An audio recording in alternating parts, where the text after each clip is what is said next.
Hello everyone. तो इस video में कवर करेंगे क्लास 11th अकाउंट्स के चैप्टर नंबर 1 के बारे में और ये है पार्ट 3। तो शुरू करते हैं। हमारा 11th पॉइंट अकाउंटिंग इन्फॉर्मेशन। इससे पहले के पॉइंट पार्ट 1 और पार्ट 2 में कवर हो चुके हैं। अकाउंटिंग इन्फॉर्मेशन क्या होती है? हमने अकाउंट्स बनाया, मतलब बुक्स ऑफ अकाउंट्स बनाई। हमने हमारा पूरा डाटा कलेक्ट कर लिया, इनको बुक्स ऑफ अकाउंट्स में डाल दिया। उससे हमें कुछ इन्फॉर्मेशन मिलेगी। जब हम उसको स्टडी करेंगे तो हमें कुछ इन्फॉर्मेशन मिलेगी, जैसे कि हमारी कंपनी प्रॉफिट अर्न कर रही है या लॉस अर्न कर रही है या वो कहाँ स्टैंड करते हैं। ये सारी इन्फॉर्मेशन हमें मिलेगी कि हम कहाँ गलत जा रहे हैं, हम कहाँ सही जा रहे हैं। सारा जब भी हम बुक्स देखेंगे अपने अकाउंट्स की तो हमको ये सारी इन्फॉर्मेशन मिलेंगी। तो उसी इन्फॉर्मेशन को हम अकाउंटिंग इन्फॉर्मेशन बोलते हैं, जो हमें अकाउंट से मिलती है, अकाउंट्स की बुक से मिलती है। Types of accounting information. Accounting information के क्या क्या टाइप्स होते हैं? Accounting information refers to the financial statement generated through the process of book keeping, use of which helps the users to arrive at decisions.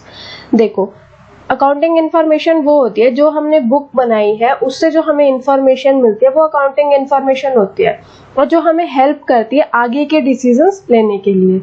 The financial statements so generated are the income statement, that is profit and loss account, and the position statement, that is balance sheet. जो हमें financial statement बताती है, income statement जो हमें बताती है वो profit and loss बताता है, और जो हमें पोजीशन बताती है हमारी कंपनी की वो हमें बैलेंस शीट बताती है। The information made available by this statement can be categorize into following. इनको हमने कैटेगराइज किया है कैसे? इंफॉर्मेशन रिलेटिंग टू प्रॉफिट और सरप्लस।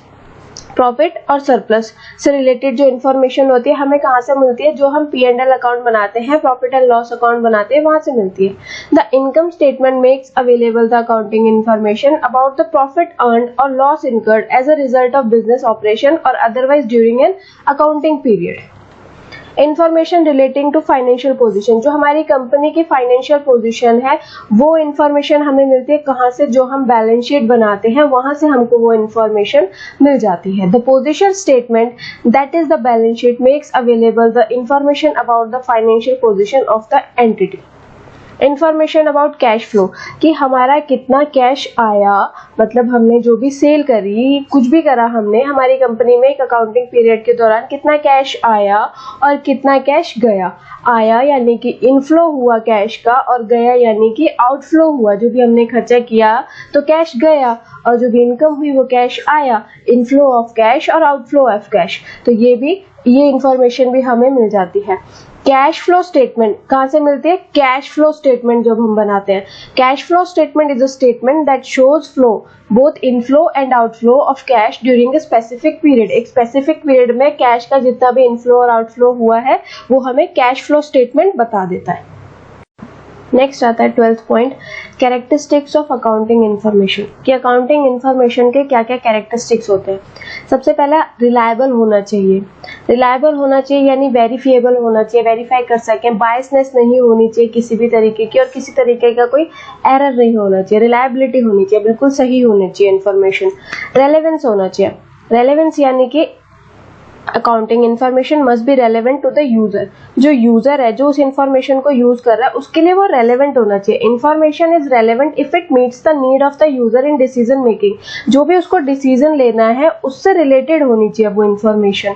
अगर वैसी नहीं होगी, मान लो उसको जानना है कि एक कंपनी ने एक साल में कितनी सेल करी, एक कोई यूजर है उसको ये जानना है कि एक कंपनी ने कितनी सेल करी, और आप उसको परचेज का डाटा दे दो तो वो उसके लिए रेलेवेंट नहीं है ना। परचेज, उसने कितनी परचेज करी ये थोड़ी जानना है, उसको तो जानना है कितनी सेल करी, तो रेलेवेंट होना चाहिए। अंडरस्टैंडेबिलिटी, अंडरस्टैंडिंग होनी चाहिए, मतलब कि अंडरस्टैंडेबिलिटी होनी चाहिए, हमको समझ आना चाहिए कि उसमें लिखा क्या है, कैसे बताया गया है, क्या डाटा है। Understandability means that the information provided through the financial statement must be presented in a manner that the user are also to understand it. कि एक मैनर में होना चाहिए, ठीक है, ऐसे होना चाहिए, उल्टा सीधा नहीं डाटा दे देना चाहिए जिससे कि कुछ समझ में ही नहीं आए कि क्या लिखा है, क्या पर समझ में ना आए कि करना क्या है। कंपेरेबिलिटी, कंपेयर करने के लिए इजी होना चाहिए, जो इंफॉर्मेशन है वो कंपेयर की जा सके, या तो उसी कंपनी का एक साल का डाटा दूसरे साल से कंपेयर कर सके, या फिर एक कंपनी का डाटा दूसरी कंपनी से कंपेयर किया जा सके। ऐसा डाटा होना चाहिए जो हम कंपेयर कर सके। Comparability means that the user should be able to compare the accounting information on an enterprise of the period either with that of other period known as intrafirm. देखो, इंट्राफर्म कंपैरिजन, जब हम एक ही company का data अलग अलग साल से अलग अलग पीरियड से कंपेयर करते हैं तो वो इंट्राफर्म कंपैरिजन कहलाता है। और with the accounting information of other enterprises, जब हम दूसरी कंपनी के साथ डाटा कंपेयर करते हैं तो वो इंटरफर्म कंपैरिजन कहलाया जाता है। चलो 13 पॉइंट शुरू करते हैं। हमारा यूजर्स ऑफ अकाउंटिंग इन्फॉर्मेशन। बहुत टाइम से हम यूजर्स पढ़ रहे हैं कि अपनी जो इन्फॉर्मेशन है अकाउंट्स की वो यूजर्स के साथ शेयर करो। तो अब ये यूजर्स कौन है? यूजर्स को हमने दो कैटेगरी में डिवाइड किया। पहला है इंटरनल यूजर्स और दूसरा है एक्सटर्नल यूजर्स। अब ये इंटरनल यूजर्स कौन होते हैं? सबसे पहला होता है ओनर। ओनर वो होता है जो कैपिटल इन्वेस्ट करता है किसी बिजनेस में। कैपिटल यानी मनी जो भी स्टार्टिंग में उसने इन्वेस्ट करी है कि ये बिजनेस करूंगा, तो वो होता है ओनर। और तो ओनर को तो जानना ही होता है ना इन्फॉर्मेशन, अकाउंटिंग इन्फॉर्मेशन जानने का सबसे पहला अधिकार तो ओनर का ही होता है कि वो कंपनी जो है वो प्रॉफिट अर्न कर रही है या लॉस हो रहा है उसको। तो ये सबसे पहला अधिकार होता है ओनर को।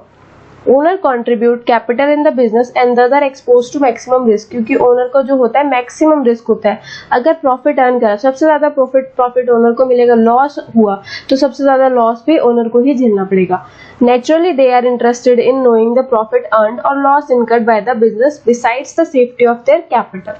अगला आता है मैनेजमेंट। मैनेजमेंट को अकाउंटिंग इन्फॉर्मेशन की जरूरत क्यों होती है? मैनेजमेंट कौन से यूजर्स होते हैं? मैनेजमेंट वो होते हैं जो अकाउंटिंग इन्फॉर्मेशन से डिसीजंस लेते हैं कि सेलिंग प्राइस क्या रखना है किसी पर्टिकुलर प्रोडक्ट का, कॉस्ट को कैसे कंट्रोल करना है या रिड्यूस करना है, इन्वेस्टमेंट कहाँ कहाँ करनी है नए नए प्रोजेक्ट्स में। तो ये सब डिसीजंस मैनेजमेंट लेता है अकाउंटिंग इन्फॉर्मेशन को देखते हुए। The management makes extensive use of accounting information to arrive at informed decisions such as determination of selling price, cost control and reduction, investment into new projects, etc. अगला आता है employees और workers. आपकी company में जो employees काम कर रहे हैं वो भी तो उस कंपनी के बारे में जानने के लिए उनका हक है पूरा कि कंपनी प्रॉफिट अर्न कर रही है या लॉस कर रही है, क्योंकि अगर प्रॉफिट अर्न करेगी तो उनको बोनस मिलेगा, तो इसलिए वो भी इंटरेस्टेड होते हैं। Employees and workers are entitled to bonus at the year end में उनको बोनस मिलता है which is link to the profit earn by an enterprise. जो कि बोनस जो होता है वो किससे लिंक्ड होता है? Profit earn by an enterprise की एक एंटरप्राइज ने प्रॉफिट कितना अर्न किया। Therefore the employees and workers are interested in financial statement. इसलिए एम्प्लॉयज और वर्कर्स जो होते हैं वो फाइनेंशियल स्टेटमेंट में इंटरेस्टेड होते हैं। अब आते हैं हमारे एक्सटर्नल यूजर्स। इंटरनल यूजर्स पढ़ लिए, एक्सटर्नल यूजर्स। तो सबसे पहला आता है बैंक्स एंड फाइनेंशियल इंस्टीट्यूशंस। ये जो होते हैं ये एसेंशियल पार्ट होते हैं बिजनेस का, क्योंकि ये लोन प्रोवाइड करते हैं बिजनेस को। तो अगर ये लोन प्रोवाइड कर रहे हैं तो इनको भी अकाउंटिंग इन्फॉर्मेशन जाननी होती है ताकि ये लोन दे सके, ताकि ये अपने आप को कंफर्म कर सके कि लोन जो है वो वापस आएगा कि नहीं आएगा, उस पर इंटरेस्ट हमें उनको मिलेगा कि नहीं मिलेगा। अगर कोई कंपनी लॉस में ही जा रही है तो ये लोन नहीं देंगे, क्योंकि इनको पता होगा कि यहाँ से इनका जो लोन है वो रिकवर नहीं हो पाएगा, इनको इंटरेस्ट नहीं मिल पाएगा। इसीलिए ये जानना चाहते हैं अकाउंटिंग इन्फॉर्मेशन किसी भी कंपनी की। दूसरा होता है इन्वेस्टर, जो आपकी कंपनी में इन्वेस्ट करेगा। वो आपकी कंपनी में तभी इन्वेस्ट करेगा अगर आप प्रॉफिट अर्न कर रहे होगे या आप एक अच्छी स्टेबल पोजीशन पर होगे, तभी वो इन्वेस्ट करेगा, वरना कोई इन्वेस्ट नहीं करेगा। तो इन्वेस्टर्स भी आपके अकाउंटिंग इन्फॉर्मेशन में इंटरेस्टेड होते हैं क्योंकि उनको इन्वेस्ट करना होता है। अगले आते हैं क्रेडिटर्स, जो आपको जो भी है सेल करते हैं, सप्लाई करते हैं, मतलब एक तरीके से गुड्स की क्रेडिट पे, गुड्स की सप्लाई करते हैं क्रेडिट पे।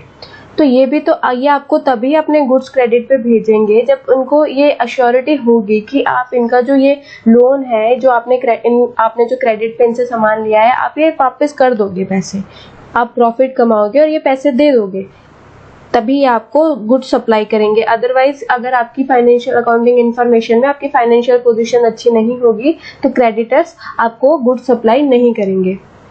Government and it's authority, government भी आपकी फाइनेंशियल स्टेटमेंट में इंटरेस्टेड होती है क्योंकि उससे रिलेटेड फिर उसको पॉलिसी लेनी होती है, डिसीजंस लेने होते हैं, और भी नेशनल इनकम कैलकुलेट करने के लिए भी जरूरी होती है आपकी फाइनेंशियल स्टेटमेंट गवर्नमेंट के लिए। रिसर्चर्स जो होते हैं उनको रिसर्च वर्क के लिए फाइनेंशियल अकाउंटिंग इन्फॉर्मेशन चाहिए होती है। कंज्यूमर्स जो आपसे सामान लेंगे वो भी आपका प्रॉफिट लॉस जानने में इंटरेस्टेड होते हैं, जिससे कि वो ये जान पाए, वो उस कंपनी का सामान लेंगे जो प्रॉफिट भी अर्न कर रही होगी और साथ के साथ लो कॉस्ट पे आपको चीजें प्रोवाइड कर रही होगी। अगला आता है पब्लिक। नॉर्मल पब्लिक जो जनरल पब्लिक है, भले ही कोई भी सारी जितने भी लोग हैं सब आपकी अकाउंटिंग इन्फॉर्मेशन में इंटरेस्टेड होते हैं, क्योंकि अगर आप प्रॉफिट अर्न कर रहे होगे तो आप सोशल वर्क भी करोगे। हर बिजनेस सोशल वर्क करती है अगर वो प्रॉफिट अर्न करती है, जैसे एम्प्लॉयमेंट जनरेशन हो गया, पैट्रोनेज टू सप्लायर्स हो गया, ये सब बहुत सारी चीजें हैं सोशल वर्क करते हैं लोग अगर वो प्रॉफिट अर्न कर रहे होते हैं। अब आता है 14 point, accounting is an art और साइंस। कि अकाउंटिंग जो होती है वो आर्ट भी होती है और साइंस भी होती है। कैसे? Accounting is an art as well as science. Art is the technique which help us to achieve our desired objective. Art जो होती है वो टेक्निक होती है जिससे हम हमारे ऑब्जेक्टिव को अचीव कर सकते हैं, हमारे गोल को अचीव कर सकते हैं। वो टेक्निक को फॉलो करके हम अपने ऑब्जेक्टिव को अचीव कर सकते हैं। तो हमारी टेक्निक क्या है? रिकॉर्ड करना, बिजनेस ट्रांजैक्शन को क्लासिफाई करना, फिर उनको समराइज करना। ठीक है, तो इससे हम क्या जान सकते हैं? हमारी प्रॉफिटेबिलिटी और फाइनेंशियल पोजीशन बिजनेस की। तो टेक्निक हो गई हमारी ये, और हमने ये सब चीजें फॉलो करके हमारे ऑब्जेक्टिव को अचीव कर लिया। अब हमने हमारे ऑब्जेक्टिव्स को अचीव कर लिया तो अकाउंटिंग तो आर्ट हो गई। तो अकाउंटिंग इज एन आर्ट। ठीक है, अकाउंटिंग एक आर्ट होती है। अब अकाउंटिंग साइंस है कि नहीं? Any organize knowledge based on certain basic principles is a science. देखो, कोई भी चीज, कोई भी नॉलेज जो होती है अगर वो एक प्रिंसिपल्स पे बेस्ड है, मतलब उसके कुछ रूल्स हैं, रेगुलेशंस है कि आपको ऐसे ऐसे फॉलो करनी है, ऐसे ही करनी है, ऐसे नहीं करनी है, मतलब एक ये तरीका है कि आपको ऐसे ही फॉलो करनी है तो वो वैसे ही करनी है। तो जो भी प्रिंसिपल्स पे अगर कोई भी चीज ऑर्गेनाइज्ड है नॉलेज, तो वो साइंस होती है। ठीक है, कोई भी नॉलेज की अगर प्रिंसिपल पे बेस्ड है तो वो साइंस होती है। तो अकाउंटिंग जो है वो भी एक तरीके से साइंस है, क्योंकि अकाउंटिंग भी जो है वो प्रिंसिपल्स पे बेस्ड है पूरी तरीके से। ठीक है, तो अकाउंटिंग जो है वो साइंस भी है, आर्ट्स भी है एज वेल एज साइंस भी है। अब अगला आता है हमारा 15 पॉइंट और लास्ट पॉइंट इस चैप्टर का, सिस्टम ऑफ अकाउंटिंग। अकाउंटिंग के दो सिस्टम है। अकाउंटिंग हम दो तरीके से करते हैं। पहला आता है डबल एंट्री सिस्टम और दूसरा है single entry system. Double entry system क्या होता है? जिसमें दो साइड होती है, एक डेबिट और एक क्रेडिट, और इसमें हम दोनों में एंट्री करते हैं, डेबिट में भी और क्रेडिट में भी। Double entry system of accounting is a system of accounting under which both debit and credit aspects of the accounting are recorded. दोनों को रिकॉर्ड करते हैं, डेबिट और credit. A transaction has two aspects. Transaction के दो aspect होते हैं, एक डेबिट और दूसरा credit. At the time of recording a transaction one aspect is recorded on the debit side. एक ट्रांजैक्शन को हम डेबिट साइड में लिखते हैं और दूसरे एस्पेक्ट को हम क्रेडिट साइड में लिखते हैं। जैसे कि आपने कैश में गुड्स रिसीव करे, cash purchases goods are received. In इस ट्रांजैक्शन में दो एस्पेक्ट है, एक तो गुड्स आपने रिसीव किया और दूसरा आपने कैश पे किया। ठीक है, तो डबल एंट्री सिस्टम में दोनों एस्पेक्ट को रिकॉर्ड करेंगे। एक को हम कि हमने गुड्स रिसीव किया, तो जो हमने गुड्स रिसीव किए वो डेबिट साइड में आ जाएंगे, और जो हमने कैश पेमेंट किया, कैश गया इसलिए वो क्रेडिट साइड में आ जाएगा। ठीक है, तो ये होता है डबल एंट्री सिस्टम का मतलब। अब आते हैं इसके features. It maintain a complete record of each transaction. दोनों ट्रांजैक्शन रिकॉर्ड होती है इसलिए कंप्लीट रिकॉर्ड होता है। It recognizes two fold aspect of every transaction. दोनों एस्पेक्ट्स को हम रिकॉर्ड करते हैं, डेबिट और क्रेडिट, यानी कि वैल्यू जो आई और वैल्यू जो गई, दोनों को। In this system one aspect is debited and the other aspect is credited following the rules of debit and credit. Debit credit के जो रूल्स होते हैं उसको फॉलो करते हुए हम दोनों एस्पेक्ट्स को उनकी जगह पे डाल देते हैं। जो डेबिट होगी उसको डेबिट में डाल देंगे, जो क्रेडिट होगी उसको क्रेडिट में डाल देंगे।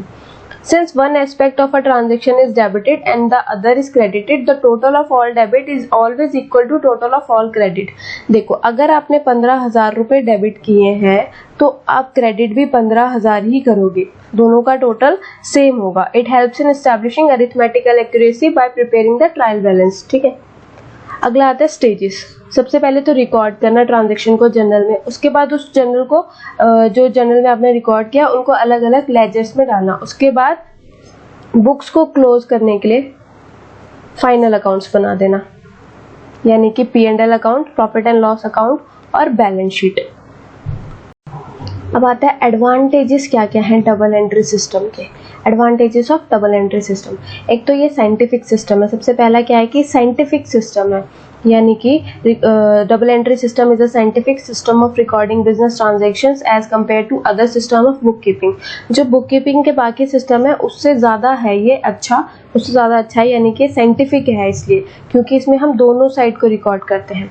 कंप्लीट रिकॉर्ड ऑफ ट्रांजैक्शन, इसमें कंप्लीट दोनों साइड को हम रिकॉर्ड करते हैं, इसलिए कंप्लीट रिकॉर्ड हो जाता है ट्रांजैक्शन का। Arithmetical accuracy of account in insured, देखो अगर हम दोनों साइड, मैंने आपको बताया था कि 15,000 एक साइड है तो 15,000 ही दूसरी साइड होने चाहिए। ट्रायल बैलेंस से हम निकाल सकते हैं, पूरी अरिथमेटिकल एक्यूरेसी रहती है इस सिस्टम में। और इसमें हम प्रॉफिट एंड लॉस भी निकाल सकते हैं कि हमारी कंपनी ने प्रॉफिट अर्न किया है कि लॉस इनकर्ड किया है, कैसे, P&L अकाउंट बना के, यानी कि प्रॉफिट एंड लॉस अकाउंट बना के हम प्रॉफिट और लॉस इनकर्ड ये जान सकते हैं। और फाइनेंशियल पोजीशन भी हम जान सकते हैं। नॉलेज ऑफ फाइनेंशियल पोजीशन कैसे जानेंगे, बैलेंस शीट जब हम बनाएंगे तो हमें हमारी कंपनी की फाइनेंशियल पोजीशन पता चल जाएगी।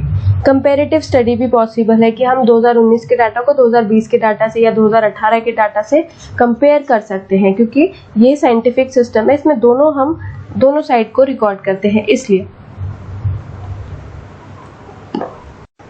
अब आता है single entry system. Single entry system में क्या होता है, ये इनकम्प्लीट सिस्टम होता है अकाउंट्स का। अकाउंट फ्रॉम इनकम्प्लीट रिकॉर्ड भी बोलते हैं इसको, और सिंगल एंट्री सिस्टम भी बोलते हैं। Single entry system of recording transaction in the books of account में be defined as an incomplete double entry system. ये इनकम्प्लीट डबल एंट्री सिस्टम होती है। इस सिस्टम में सारी ट्रांजैक्शन रिकॉर्डेड नहीं होती है डबल एंट्री बेस पे, यानी दोनों साइड उसके रिकॉर्ड नहीं होगी। In some transaction both aspects of the transaction are recorded, कुछ ट्रांजैक्शन में दोनों एस्पेक्ट रिकॉर्डेड होते हैं, while in other either one aspect is recorded or not recorded at all, कि कुछ ट्रांजैक्शन में या तो एक ही एस्पेक्ट रिकॉर्ड होगा या रिकॉर्ड ही नहीं होगा।